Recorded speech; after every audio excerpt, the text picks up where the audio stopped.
So you've lost your job. Or maybe you're just sick of staring at the same beige office wall while your boss argues with Excel for the 400th time. Either way, you've now entered the magical, soul-crushing world of job hunting. Congratulations. You've unlocked the level of life that comes with equal parts coffee, stress, and existential dread. But hey, Phyl Terry's book, Never Search Alone, says it doesn't have to be that miserable. In fact, you're not even supposed to search alone. Think of it like going to the gym. Sure, you can bench press solo, but it's way safer and more fun when you've got a spotter. Terry's idea is simple. Job hunting is less painful and way more effective if you do it with other humans. That's where Job Search Councils, JSCS, come in. Imagine forming your own Avengers squad, but instead of saving the world, you're saving your LinkedIn profile. 4 to 6 people, all in the trenches of job searching, meeting regularly, swapping leads, giving feedback, and most importantly, making sure nobody spirals into, I guess I'll just become a goat farmer in the mountains territory. The book points out why this matters. Job hunting alone is isolating. It's like binge watching a series no one else has seen. You can't tell if it's brilliant or garbage. But in a JSC, trust builds fast, confidence comes back, and you suddenly realize rejection letters aren't a personal attack. They're just corporate ghosting. And here's the kicker. JSCs don't just help emotionally, they open doors. Your contact list might be as empty as your fridge at the end of the month, but someone in your group could casually drop, "Oh, my cousin works at that company," and boom, suddenly you're in. During the pandemic, people landed great roles purely through each other's networks, proof that sometimes 6 heads are better than 1. Now, before you panic and say, "But I don't know anyone," relax. You only need one other job seeker to start. Ask around, check alumni groups, LinkedIn posts, even old coworkers. The book gives a neat trick. Say you're creating a space to ask for help. That phrase filters out the know-it-alls who treat meetings like TED Talks and attracts people who actually want to share and support. And pro tip, separate the unemployed from those still employed. Why? Because unemployed folks want to meet 3 times a week and move fast, while the employed ones, well, they can barely find time between endless Zoom calls. Different tempos, different groups.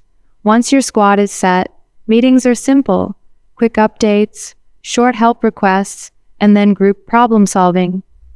Think therapy session meets strategy workshop, minus the awkward couch. Okay, let's talk networking. Traditional networking sucks because it feels like begging. "Hi, nice to meet you. Can you get me a job?" Nobody likes that guy. Terry flips it. Instead of asking for favors, treat networking as market research. 3 hacks here. First, ask ex-colleagues for honest feedback on your skills. They'll tell you the truth now that they don't rely on you to fix the printer. Second, ask people in your network, "If you were me, how would you handle this career shift?" Everyone loves being an advisor, and they'll drop insights you'd never Google. Third, with recruiters, don't demand jobs, ask for their market wisdom. What roles would I realistically land right now? They'll respect you more, and you'll avoid applying for jobs you're 100% unqualified for, like astronaut. But here's the twist. Don't just chase jobs blindly. Slow down. Terry introduces inversion thinking. Instead of asking, "What do I want?" start with, "What do I absolutely hate?" Hate travel?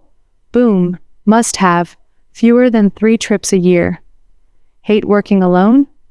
Must have, team projects. It's like writing your dating profile by listing red flags first, saves you heartbreak later. And your JSC can help spot patterns.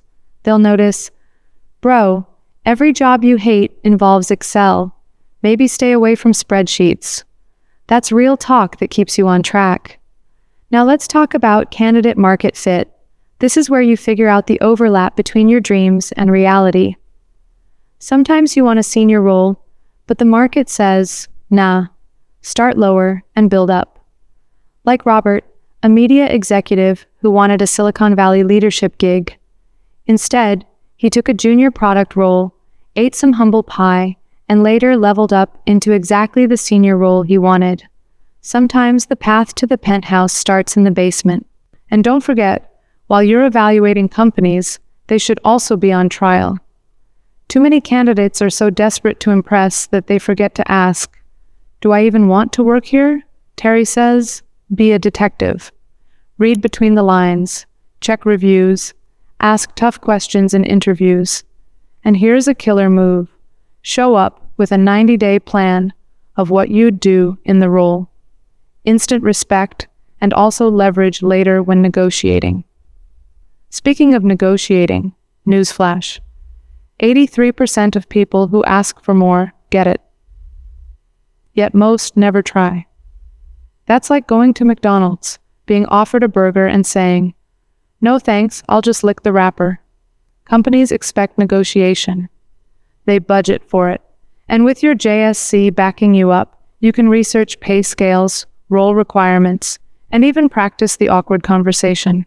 One woman in a JSC scored an extra $200,000 in her package. Not bad for a few practice runs. And don't stop at salary.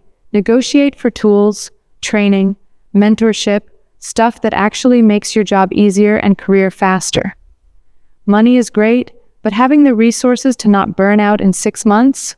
Priceless. So, what's the big takeaway from Never Search Alone?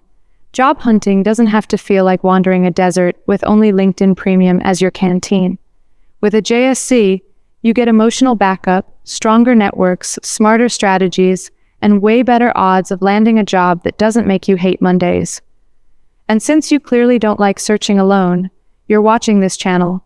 Maybe don't watch alone either. Hit subscribe, join the crew, and next time someone asks what you're doing with your life, you can say, "I'm building my job search council and my YouTube council. One pays bills, the other pays in dopamine. All right, that's the book. Now go find your squad, and remember, don't search alone."